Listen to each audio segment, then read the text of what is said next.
Quien les habla, la doctora Pedrina Guerra, médico cirujano y médico ocupacional, egresada de la Universidad Nacional Experimental Francisco de Miranda, docente de la Cátedra de Morfofisiología 3 de dicha universidad, quien el día de hoy está a cargo de proporcionarles información sobre el sistema digestivo a nombre del grupo de docentes de Morfofisiología 3.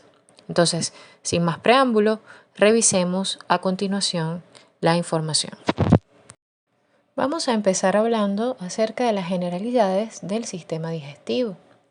El aparato digestivo está formado por una serie de órganos encargados del proceso de la digestión, es decir, se encarga del proceso de la transformación de los alimentos para que puedan ser absorbidos y utilizados por las células de nuestro organismo. Mide aproximadamente 11 metros de largo desde la boca hasta el ano.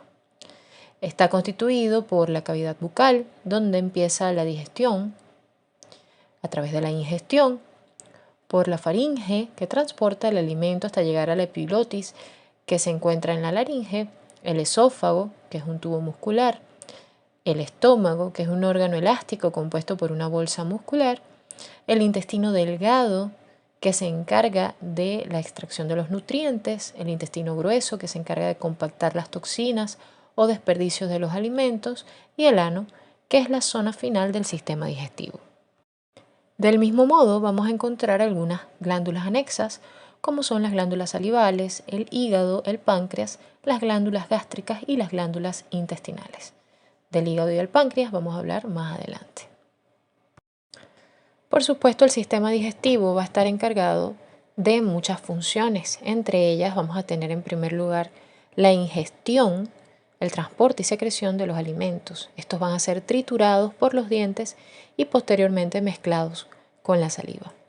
La digestión, a través de las enzimas de los jugos que descomponen los nutrientes en moléculas más sencillas. La absorción, en donde las moléculas sencillas van a atravesar las paredes del tubo y son transportadas para la sangre. La asimilación, en donde las células utilizan los nutrientes para obtener energía o fabricar nuevas moléculas. Y por último, la excreción o defecación, en donde las sustancias no digeridas o no absorbidas son eliminadas por el ano. Embriológicamente, estas estructuras se van a derivar del endodermo, específicamente el tubo digestivo, las vías biliares, el parénquima del hígado y el páncreas. Del ectodermo vamos a encontrar el epitelio de revestimiento glandular del tubo digestivo, del hígado y de las vías biliares. Y esto ocurre a partir de los 4 meses de gestación, en donde se esboza el funcionamiento del tubo digestivo, del hígado y del páncreas. Es así como en primer lugar vamos a hablar de la orofaringe, la cual va a estar constituida por la cavidad oral y la faringe. La cavidad oral o cavidad bucal es el primer segmento del tubo digestivo. Es esta cavidad que se abre en la parte central e inferior de la cara y por la que se ingieren los alimentos. Es aquí donde vierten su contenido las glándulas salivales y tienen lugar la masticación y la salivación de los alimentos, con la salivación y los fermentos digestivos que contiene la saliva, como lo son la amilasa salival. Se inicia la digestión de los alimentos formándose el bolo alimenticio. Después de estos procesos se produce la deglución del bolo alimenticio, que es el proceso mediante el cual éste pasa de la boca y de la faringe hacia el esófago. Por supuesto, va a tener la función de digestión, masticación, salivación y deglución del bolo alimenticio. Va a estar constituida por el vestíbulo bucal y por la cavidad oral propiamente dicha. El vestíbulo bucal es este espacio incurvado en forma de herradura ubicado entre las arcadas gingivodentarias, los labios y las mejillas. La mucosa de las arcadas gingivodentarias forman las encías o la gíngiva. La mucosa de las mejillas y los labios forman los canales vestibulares superior e inferior, los cuales anteriormente se engrosan y forman el frenillo del labio, como podemos ver en la imagen a la izquierda de la presentación. A la derecha podemos ver un corte sagital en donde podemos observar las arcadas gingivodentarias que se encuentran justo por detrás de los labios. Ahora vamos a hablar de la cavidad oral propiamente dicha, la cual va a estar limitada hacia adelante y lateral por las arcadas dentarias superiores e inferiores. Su techo va a estar constituido por el paladar duro, también llamado bóveda palatina.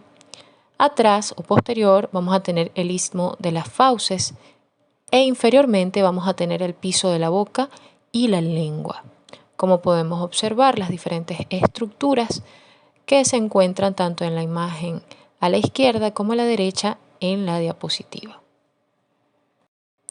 Como nombramos anteriormente, en la cavidad oral propiamente dicha encontramos la lengua, específicamente en el piso de esta cavidad oral. Y la lengua no es más que un órgano muscular y mucoso que interviene en la masticación, en la deglución y por supuesto también es el órgano que se encarga del sentido del gusto. Presenta dos caras, una superior y una inferior, y dos bordes laterales. Histológicamente está compuesto por un epitelio plano estratificado mucoso, seguido de una lámina propia, constituida por tejido conectivo denso, células adiposas, glándulas mucosas, serosas y mixtas. Debajo de la lámina propia encontramos a la capa submucosa y por debajo de esta una capa de músculo estriado. En la capa mucosa va a contener las papilas gustativas. La mucosa lingual forma irregularidades, surcos y sobrelevaciones que se denominan papilas linguales y que ocupan la superficie dorsal de la lengua. Vamos a tener distintos tipos de papilas y estas papilas van a tener funciones diferentes. En primer lugar tenemos las papilas caliciformes, que son muy escasas, se localizan en la zona posterior, justo delante del surco terminal y son las encargadas de percibir el sabor amargo. Tenemos en segundo lugar las papilas filiformes, que se localizan en los 2/3 anteriores de los bordes laterales, son las más pequeñas y las más abundantes, y estas se encargan de percibir el sabor ácido o agrio. Tenemos también las papilas fungiformes, que se localizan dispersas entre las papilas filiformes, sobre todo en la punta de la lengua, y son las encargadas de percibir el sabor dulce. Y por último tenemos a las papilas foliadas, que se encuentran en el tercio posterior de los bordes laterales y se encargan de percibir el sabor salado. Recordemos también que todas estas papilas en mayor o menor medida son capaces de percibir todos los sabores y que hay un quinto sabor, que es el sabor umami, en donde encontramos este sabor, lo encontramos en las comidas asiáticas, en el tomate y en otros alimentos que tienen una percepción que parece al mismo tiempo ácida, al mismo tiempo dulce y al mismo tiempo salado, pero realmente es un sabor totalmente diferente que tiene como nombre umami. En segundo lugar tenemos a la faringe, el cual no es más que un tubo muscular común a los aparatos digestivo y respiratorio. Es la zona de paso entre la boca y el esófago y la nariz a la laringe. Se encuentra ubicado delante de la columna cervical, detrás de las fosas nasales y de la cavidad bucal. También se encuentra por encima de la laringe y se extiende desde la base del cráneo hasta la sexta vértebra cervical. Mide 10 centímetros de largo. Comunica con la boca a través del istmo de las fauces, es decir, la orofaringe, las fosas nasales a través de las coanas, en la nasofaringe, y la laringe a través de la glotis, específicamente hablando de la laringofaringe. También comunica con el oído medio a través de las trompas de Eustaquio. Tiene función respiratoria, ya que conduce el aire humidificado y purificado desde las fosas nasales hasta la laringe. También tiene función deglutoria, fonatoria, ya que participa en forma conjunta con la boca y los senos paranasales en el timbre de la voz. El tono de la voz la dan las cuerdas vocales. Su intensidad depende de la fuerza respiratoria. Tiene función inmunológica gracias al anillo linfático de Waldeyer y tiene función auditiva, ya que comunica con el oído por la trompa de Eustaquio. Entonces, sabiendo eso, decimos que la faringe se divide en nasofaringe, orofaringe y laringofaringe. La nasofaringe se encuentra por detrás de las coanas y tiene función respiratoria. La orofaringe, la cual se relaciona anteriormente con el istmo de las fauces y con la raíz de la lengua, y por encima encontramos al velo del paladar, y esta tiene función digestiva. Y por último tenemos a la laringofaringe, la cual se relaciona con la laringe e inferiormente con el esófago. Por encima encontramos a la epiglotis, la cual es una eminencia formada por cartílagos y músculos. En cuanto a la histología de la faringe, se encuentra recubierta por una mucosa, la cual es diferente según la zona que se estudie. En la nasofaringe encontramos epitelio cilíndrico ciliado pseudoestratificado. En la orofaringe, epitelio plano estratificado no queratinizado. Y en la laringofaringe, epitelio estratificado plano no queratinizado. Como podemos ver en la imagen que se encuentra a la izquierda, tenemos células ciliadas que se encargan del transporte de moco que produce la mucosa de la faringe. Por debajo tenemos tejido conjuntivo. La faringe va a tener un drenaje venoso dado por el plexo faríngeo, por el plexo venoso faríngeo. Su irrigación está constituido por las arterias palatinas descendente y ascendente y por las arterias faríngeas ascendente y descendente. Y por último, su inervación va a estar dada por el nervio vago y por el glosofaríngeo. En la imagen podemos visualizar, en la imagen central, podemos visualizar a la arteria faríngea descendente. Y el plexo venoso faríngeo en la imagen a la izquierda. A la derecha podemos observar las ramas del vago y del glosofaríngeo. Ya conociendo las primeras porciones del tubo digestivo, nos toca hablar ahora del esófago.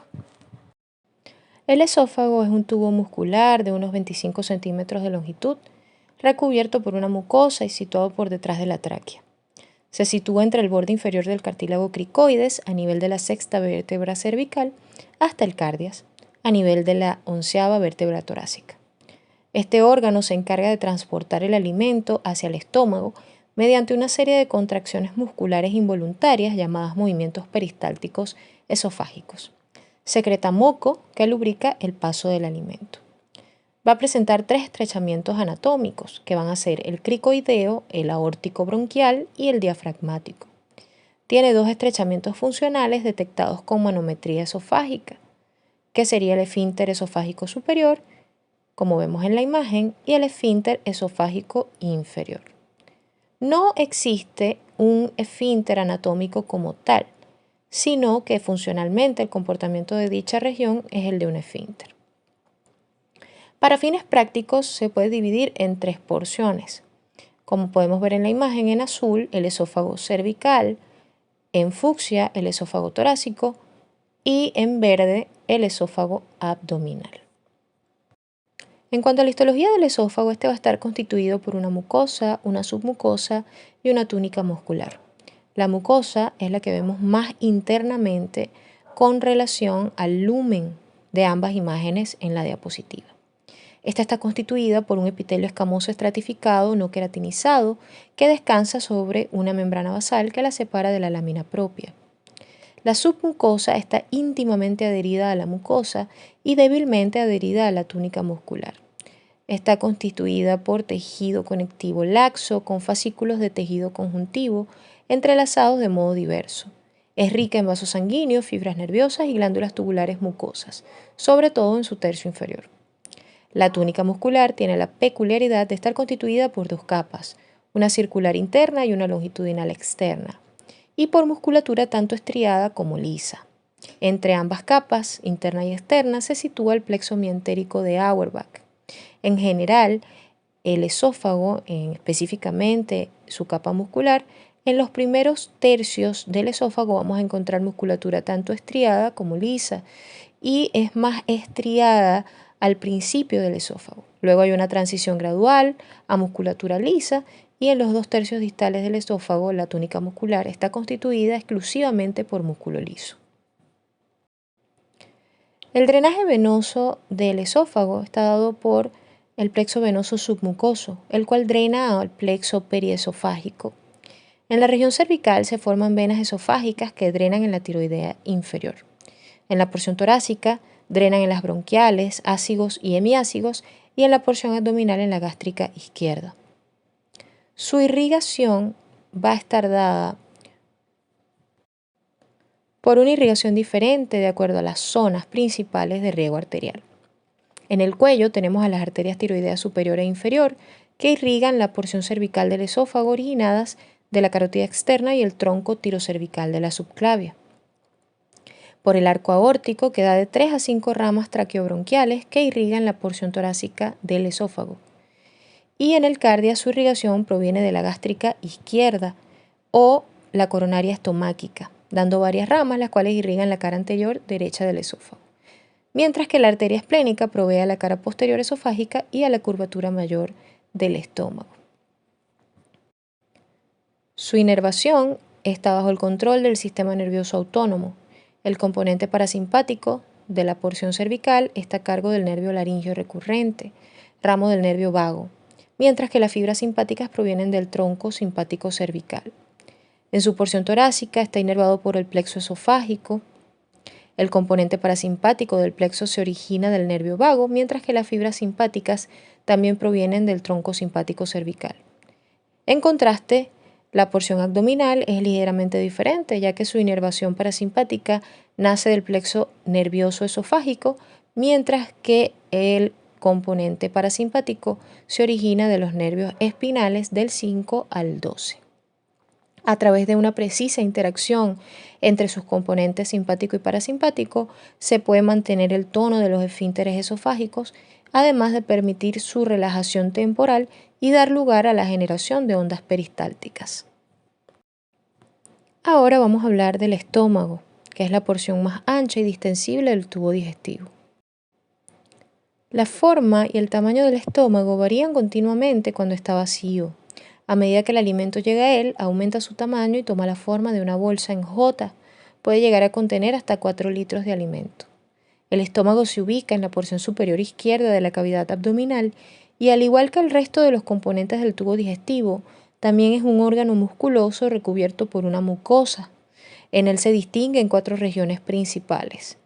El cardias, que rodea el orificio superior del estómago, lo podemos observar en la porción superior de la imagen en la diapositiva. El fundus, que es la porción redondeada que está por encima y hacia la izquierda del cardias. El cuerpo, que se extiende por debajo del fundus, es porción central del estómago.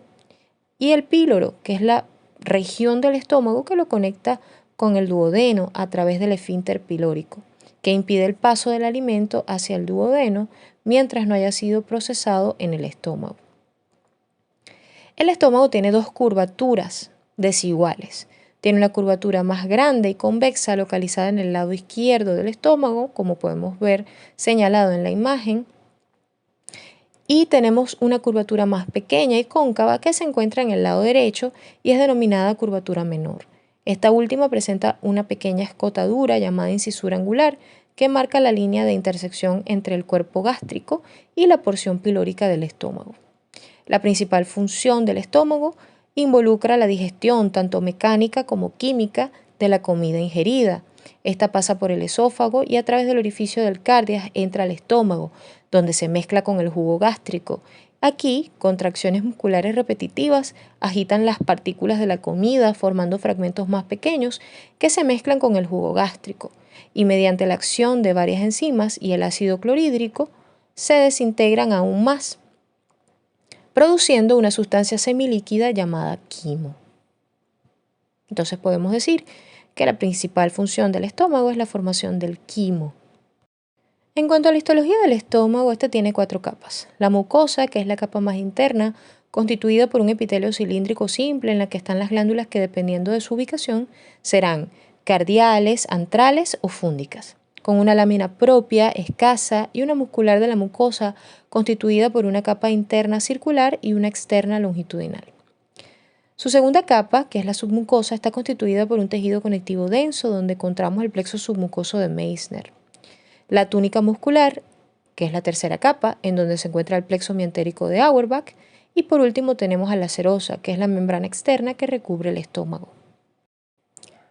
La irrigación sanguínea del estómago se origina en la aorta abdominal y proviene de 2 sistemas que se anastomosan a lo largo de las curvaturas y dan origen a varias ramas directas. Las anastomosis a lo largo de la curvatura menor se forman por la unión de las arterias gástrica derecha y gástrica izquierda, que se originan en la arteria hepática común y el tronco celíaco respectivamente. La anastomosis de la curvatura mayor están formadas por la unión de las arterias gastroomentales o gastroepiploicas, derecha e izquierda, que se originan en las arterias gastroduodenal y esplénica respectivamente. La arteria esplénica también envía las arterias gástricas cortas y la arteria gástrica posterior, las cuales suplen directamente al fondo y a la parte superior del cuerpo gástrico. La arteria gastroduodenal da irrigación al píloro. El drenaje venoso sigue de cerca el curso y la nomenclatura de las arterias, drenando en 3 grandes venas llamadas porta, esplénica y mesentérica superior. En cuanto a su inervación, el estómago recibe inervación involuntaria del sistema nervioso autónomo. La inervación parasimpática se origina de los troncos vagales anterior y posterior, que son ramas de los nervios vagos derecho e izquierdo respectivamente.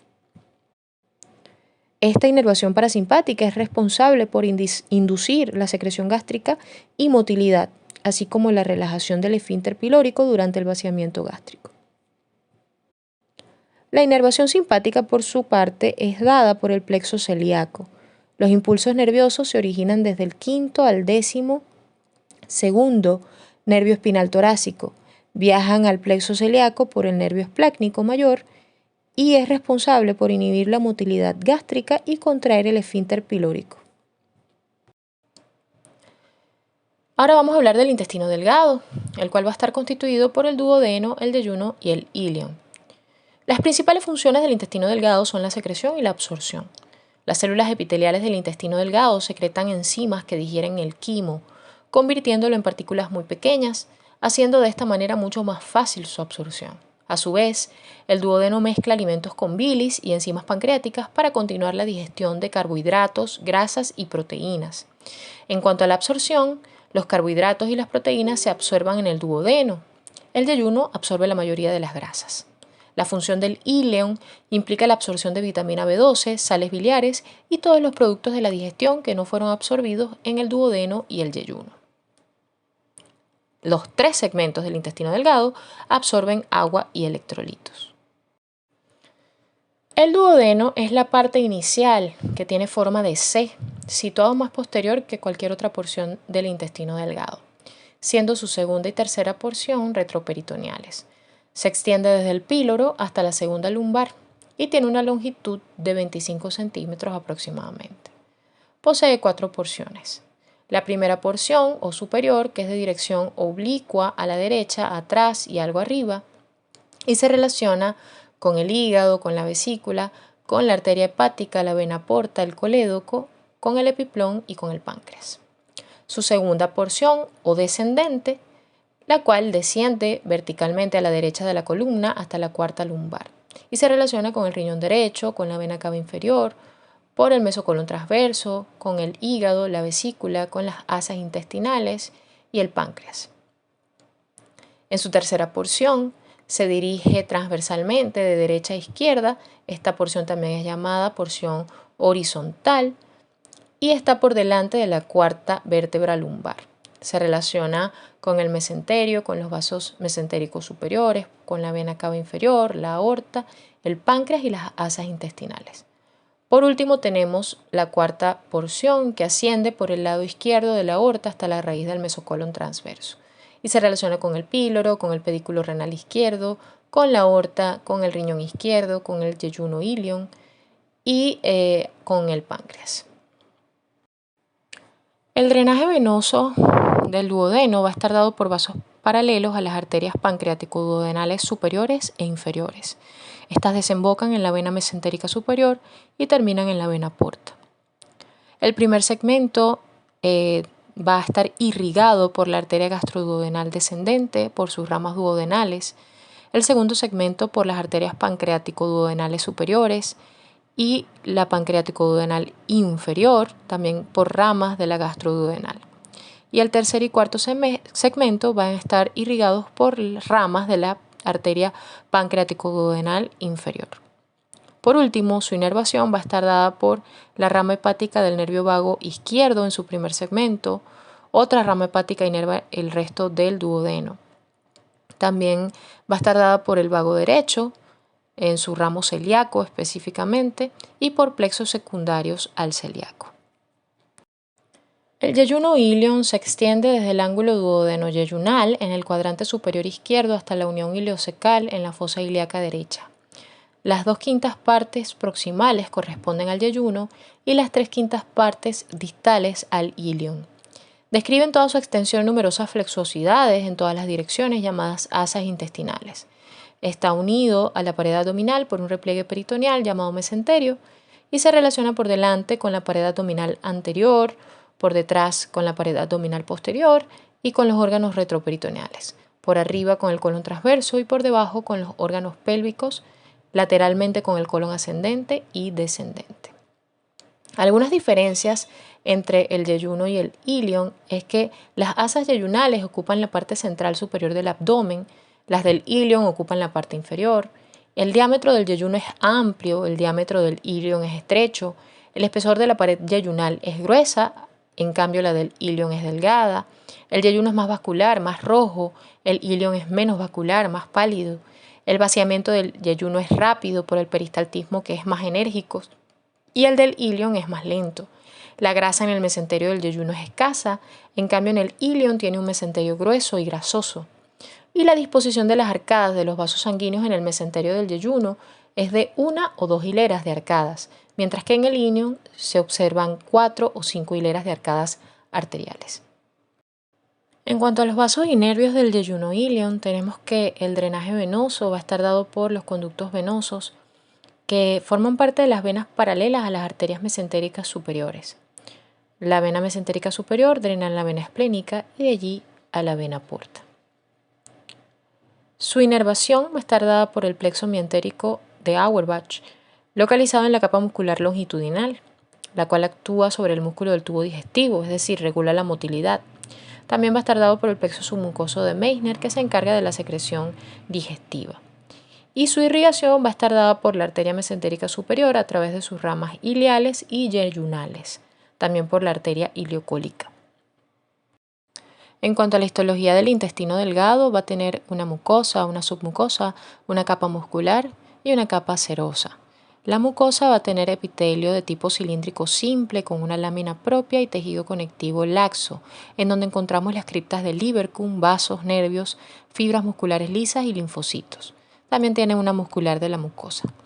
La submucosa va a estar constituida por tejido conectivo denso fibroelástico, en donde encontramos el plexo de Meissner y las glándulas de Brunner, una capa muscular externa longitudinal y una circular interna, en donde vamos a encontrar el plexo mediantérico de Auerbach.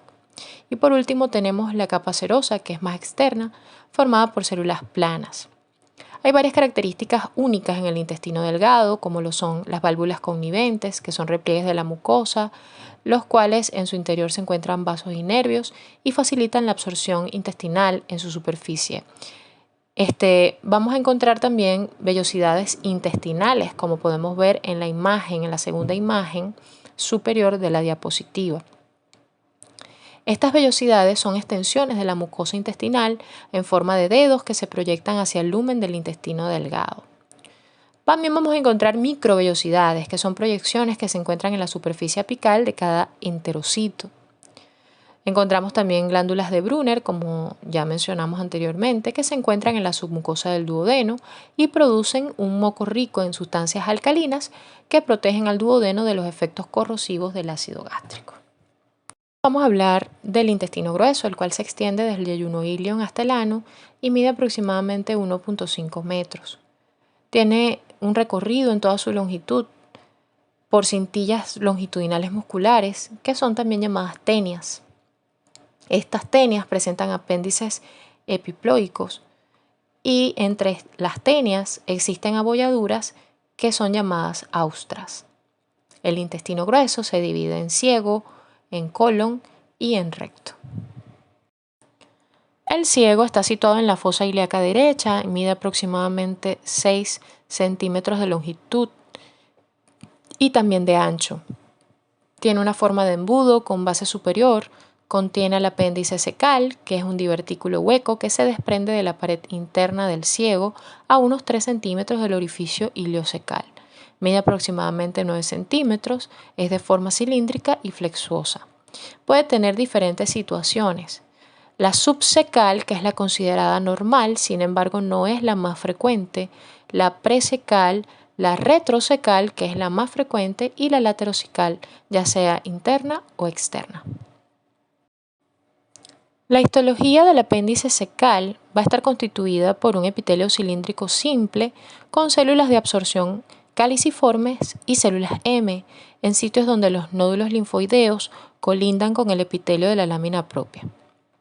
También tenemos tejido conectivo laxo con múltiples nódulos linfoides y criptas de Lieberkühn superficiales. La muscular de la mucosa, la submucosa y la muscular externa van a tener características similares o iguales que el resto del intestino grueso. El colon se extiende de la porción final del ciego hasta el recto, mide aproximadamente 90 centímetros y se van a observar en él las siguientes divisiones. Vamos a tener el colon ascendente, el transverso, el descendente y el colon sigmoideo. El ascendente se extiende verticalmente hasta el colon transverso, mide 10 centímetros de longitud aproximadamente, se relaciona con las asas del intestino delgado, el riñón derecho y la segunda porción del duodeno.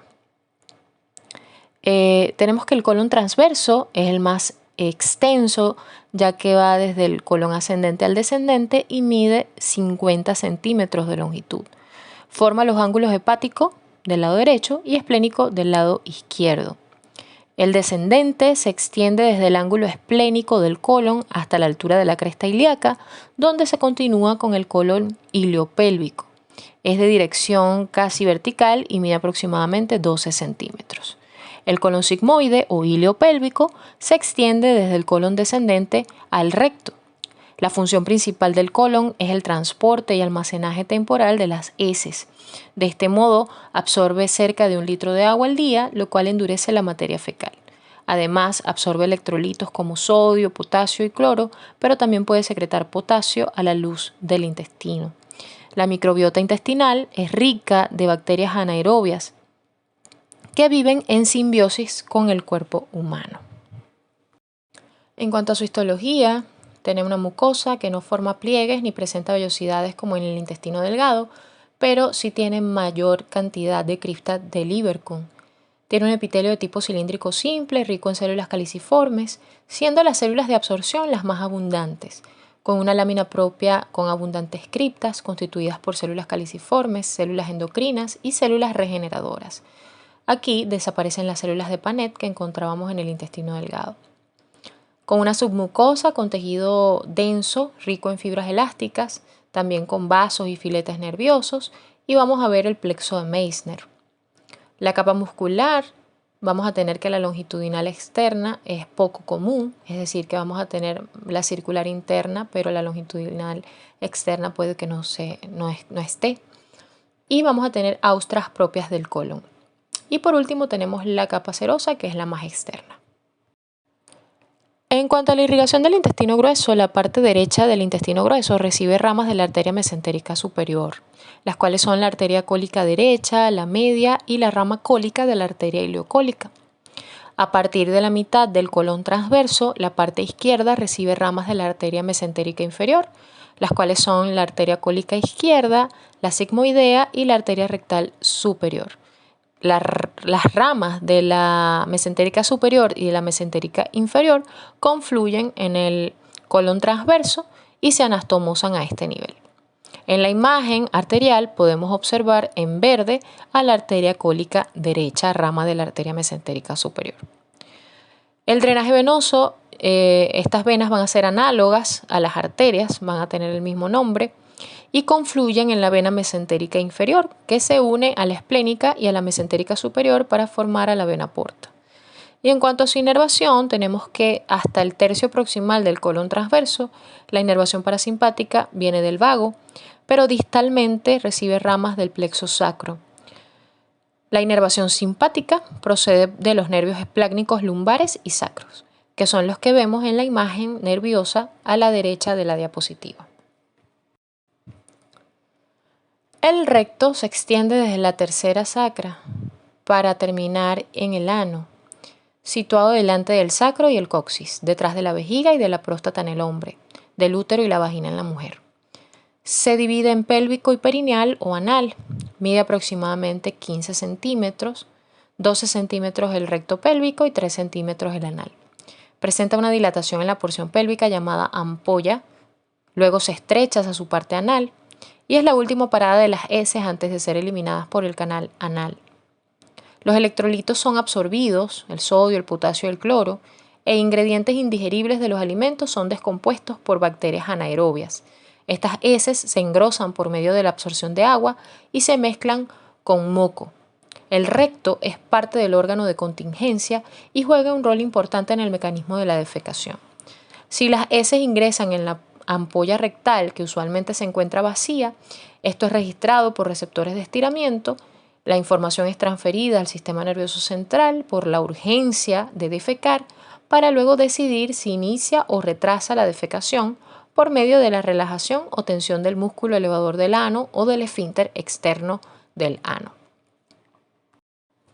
En cuanto a la histología del recto, tenemos que en la mucosa vamos a encontrar criptas de Lieberkühn más largas y columnas de Morgagni, y empieza la transición epitelial de cilíndrico simple a plano estratificado. Su lámina propia vamos a encontrar plexos venosos y en la submucosa encontramos tejido fibroelástico y los plexos hemorroidales externos e internos. Su capa muscular tenemos una circular interna en donde encontramos el esfínter anal interno y músculos del piso pélvico del esfínter anal externo. En cuanto a la irrigación del recto, va a estar dado por la arteria hemorroidal superior, rama de la mesentérica inferior, por la arteria hemorroidal media, rama de la ilíaca interna, que es anastomosa con ramos de las hemorroidales superior e inferior. La arteria hemorroidal inferior nace de la pudenda interna. El drenaje venoso tiene el mismo recorrido de las arterias. Tenemos que la vena hemorroidal superior drena en la mesentérica superior y de allí a la porta. La hemorroidal media drena en la ilíaca interna y la inferior drena en la pudenda interna. Junto con la hemorroidal media drenan en la cava inferior. En cuanto a su inervación, tenemos que su componente simpático va a estar dado por los plexos hemorroidales, nervios raquídeos por el plexo sacro y por el nervio anal, rama del nervio pudendo interno. El hígado es la más voluminosa de las vísceras. Es un órgano glandular encargado de múltiples funciones, en particular de secretar la bilis y de almacenar azúcar en forma de glucógeno, que vierte después en forma de glucosa a la sangre según las necesidades. Aparece pues como una glándula mixta que desempeña a la vez el papel de glándula de secreción interna por la función glucogénica y como una glándula de secreción externa por su función biliar. Este va a tener dos lóbulos, uno derecho y uno izquierdo, tres caras, una cara superior o diafragmática, una cara inferior o visceral, ya que está en contacto con las vísceras abdominales, y una cara posterior. Va a tener tres bordes, un borde superior, un borde anterior y un borde posterior, y dos extremos, derecho e izquierdo. El hígado, hay que tener en cuenta que esta sería su segmentación anatómica, sin embargo su segmentación funcional va a estar dado por 8 segmentos, los cuales ustedes van a profundizar a medida que avancen en su estudio catedrático. La histología del hígado es un poco más complicada y muchísimo más extensa. Sin embargo, el día de hoy hablaremos solo de lo más importante y relevante con respecto a su secreción de bilis, que es lo que tiene que ver con el sistema digestivo. A grandes rasgos, el hígado va a estar constituido por un parénquima, el cual a su vez se constituye de hepatocitos, que son las células hepáticas, así como también de capilares sinusoidales y espacios perisinusoidales, en donde se secreta la linfa, que posteriormente va a ser recogida por los vasos linfáticos que corresponden o que constituyen a la tetrada portal. También va a tener un estroma de tejido conectivo, el cual van a ser básicamente fenestraciones que hace la cápsula de Gleason, que es una cápsula que se encuentra rodeando el hígado en su totalidad. excepto en su porción desnuda, la cual se encuentra libre de peritoneo, de tejido conectivo. Tenemos entonces en la imagen, a la izquierda, un lobulillo hepático, que no es más que una formación hexagonal, en donde en el centro vamos a tener una vena centrolobulillar y en la periferia vamos a tener triadas o, como se conoce actualmente, tetradas portales, constituidas por una rama de la arteria hepática propia, una división de la vena porta, un canal biliar interlobulillar y un vaso linfático. La bilis es secretada entonces desde los hepatocitos y van a pasar por los diferentes canales intralobulillares, por diferentes canalículos biliares, hasta llegar entonces a los conductos hepático derecho e izquierdo para ser excretada a través del conducto hepático común hasta llegar a la vesícula, en donde es almacenada y posteriormente secretada al duodeno. En cuanto a la vascularización del hígado, tenemos que, al igual que los pulmones, va a recibir sangre aferente de dos fuentes, una fuente venosa que es dominante y otra menor arterial. La fuente venosa va a estar dada por la vena porta hepática, la cual circula el 75 al 80% de la sangre que llega al hígado. La sangre portal contiene cerca de un 40% más de oxígeno que la sangre que regresa al corazón por el circuito sistémico y es la que riega al parénquima hepático. La vena porta hepática transporta prácticamente todos los nutrientes absorbidos en el tubo digestivo a los sinusoides del hígado y estos son absorbidos por el sistema linfático. La sangre arterial de la arteria hepática propia supone solamente el 20 al 25% de la sangre que recibe el hígado. Se distribuye inicialmente por las estructuras extraparenquimatosas, en particular por los conductos biliares intrahepáticos. Luego esta sangre, tanto venosa como arterial, que confluye hacia el hígado, es recogida por las venas hepáticas hasta llegar a la vena porta, para continuar con su oxigenación en la circulación mayor. Ahora, los nervios del hígado proceden del plexo hepático, el mayor de los derivados del plexo celíaco. Este acompaña a las ramas de la arteria hepática propia y de la vena porta hepática hasta el hígado y está constituido por fibras simpáticas procedentes del plexo celíaco y por fibras parasimpáticas de los troncos vagales anterior y posterior. La vesícula biliar mide aproximadamente 7 a 10 centímetros de longitud y se encuentra en la fosa de la vesícula biliar en la cara visceral del hígado. Esta fosa es poco profunda y se encuentra en la unión de las porciones portales, derecha e izquierda del hígado. La relación de la vesícula biliar con el duodeno es tan estrecha que la porción superior del duodeno suele estar teñida por bilis en el cadáver. Tiene 4 porciones: el fondo, que es el extremo ancho y romo que normalmente se proyecta desde el borde inferior del hígado en el extremo del noveno cartílago costal en la línea medio clavicular; el cuerpo, que es la porción principal que está en contacto con la cara visceral del hígado, el colon transverso y la porción superior del duodeno; el cuello, que es el extremo estrecho y ausado opuesto al fondo que se dirige hacia el porta hepático; y el infundíbulo, que es una curvatura discreta en el cuello, también llamada bolsa de Hartmann. La vesícula cumple como principal función el almacenamiento y concentración de la bilis que procede del hígado. La irrigación de la vesícula biliar y el conducto cístico procede de la arteria cística, que se origina en la rama derecha de la arteria hepática propia. El drenaje venoso del conducto cístico y el cuello de la vesícula fluye por las venas císticas. Estas pasan directamente hacia el hígado o drenan en el hígado a través de la vena porta hepática. Y en cuanto a los nervios, tenemos que pasan junto con la arteria cística desde el plexo nervioso celíaco y el nervio vago. El nervio frénico derecho puede comportar dolor debido a la inflamación de la vesícula. La estimulación parasimpática provoca contracciones de la vesícula biliar y la relajación de los esfínteres de la ampolla.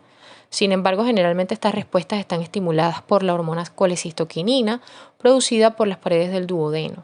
en respuesta a la llegada de los alimentos grasos y distribuida por el torrente sanguíneo. Esto ayudará entonces a la excreción de la bilis desde la vesícula por el conducto cístico hasta el colédoco y de allí al duodeno. Ahora hablaremos sobre el páncreas, específicamente sobre el páncreas exocrino, que es el que tiene que ver con el tema del sistema digestivo. Esta es una glándula voluminosa que se encuentra anexada al duodeno.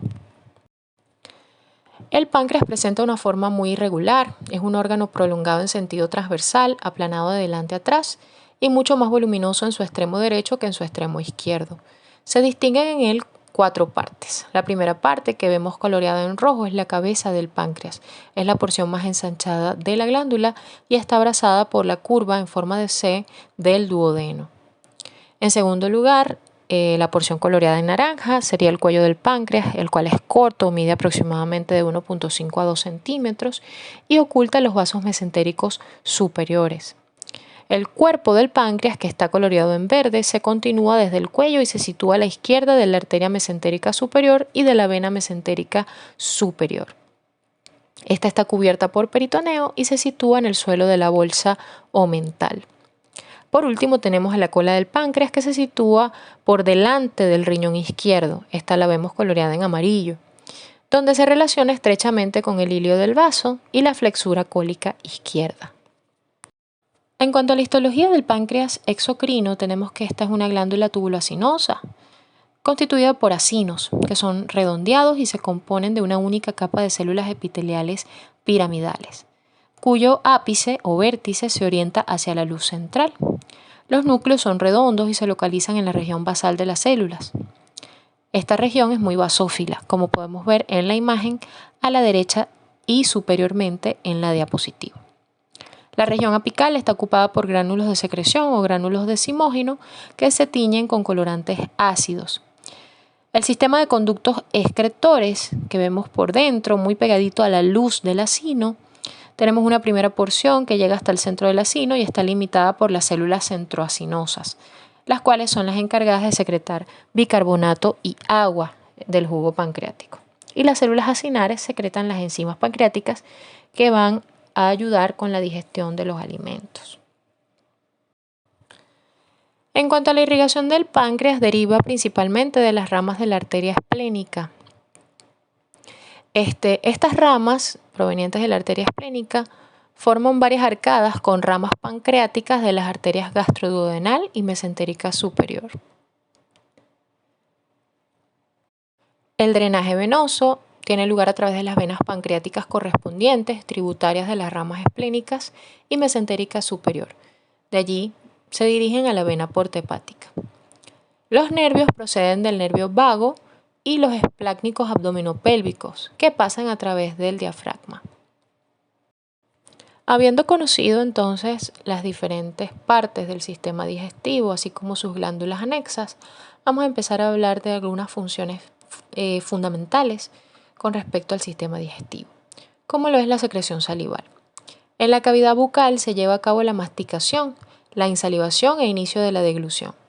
La masticación es un proceso voluntario con movimientos rítmicos reflejos con el fin de triturar y mezclar los alimentos. Estos alimentos se mezclan por el proceso de insalivación, que inicia cuando las glándulas salivales vierten su contenido en la cavidad bucal. Las glándulas salivares pueden ser de 2 tipos, mayores y menores. Vamos a hablar de las mayores. Las glándulas salivares parótidas, que son glándulas salivares mayores, son las más grandes. Secretan el 20% de la saliva basal, es decir, la saliva que encontramos en la boca sin que haya ningún tipo de alimento que provoque estimulación. Las glándulas salivares submaxilares son las segundas más grandes, secretan el 65% de la saliva basal. Y las glándulas sublinguales son las terceras en tamaño, secretan de 1 al 2% de la saliva basal. ¿Cuáles son las características de la saliva? Esta es incolora, insípida y filante. Contiene 2 tipos de secreciones, serosa, que es rica en tialina, y mucosa, que es rica en mucina. Está compuesta por agua, por mucina, que tiene un efecto lubricante, por algunos iones como sodio, cloruro, potasio, entre otros, enzimas, globulinas, sustancias orgánicas y proteína R. La secreción salival tiene una regulación nerviosa en donde los alimentos, las náuseas, algunos olores pueden activar el componente parasimpático, el cual va a secretar acetilcolina en sus terminaciones nerviosas cuando hace sinapsis y excita a la célula acinar o ductal para que secrete más saliva. Por su lado, la deshidratación, el miedo o el sueño van a inhibir al parasimpático. En el momento en que se inhibe el parasimpático, se activa el simpático, el cual secreta en las terminales nerviosas de sus neuronas noradrenalina, y esto hace que se inhiba la saliva. Las funciones de la saliva son de disolver y lubricar los alimentos, inicia la digestión de los carbohidratos debido a la amilasa salival, inicia la digestión de los triglicéridos, humedece la cavidad bucal, facilitando el habla y la masticación, es bactericida por algunos componentes como el teosinato y la lisozima, protege los tejidos bucales blandos y duros. La secreción esofágica es mucosa, simple y compuesta. Son de naturaleza mucosa, principalmente van a proporcionar lubricación para ayudar al proceso de la deglución. Para hablar de la secreción gástrica, tenemos que decir que la mucosa gástrica propiamente dicha está constituida por áreas gástricas fenestradas por foveolas gástricas, las cuales finalizan en glándulas gástricas, o mejor dicho, a través de las cuales las glándulas gástricas son capaces de vertir su secreción en la luz del estómago. La mucosa gástrica posee dos tipos de glándulas importantes, las oxínticas, que representan del 8% de todas las glándulas, y las pilóricas, que representan el 20%. Las glándulas gástricas están constituidas por células principales, parietales, mucosas del cuello, células madres y enteroendocrinas. Las células principales secretan pepsinógeno, mientras que las parietales secretan ácido clorhídrico y factor extrínseco. Las células G producen gastrina, las células D son productoras de somatostatina y las células SL secretan histamina. El estómago secreta aproximadamente 2 litros de jugo gástrico al día, y esta composición va a variar de acuerdo a los estímulos a los que se encuentre sometido y de acuerdo a los tipos de alimentos que sean ingeridos. La secreción gástrica está constituida por agua en un 98%, por algunos iones como sodio, potasio, cloruro, mucoproteínas, ácido clorhídrico, enzimas proteolíticas, factor intrínseco e inmunoglobulinas. Otra secreción muy importante es la secreción hepática de bilis.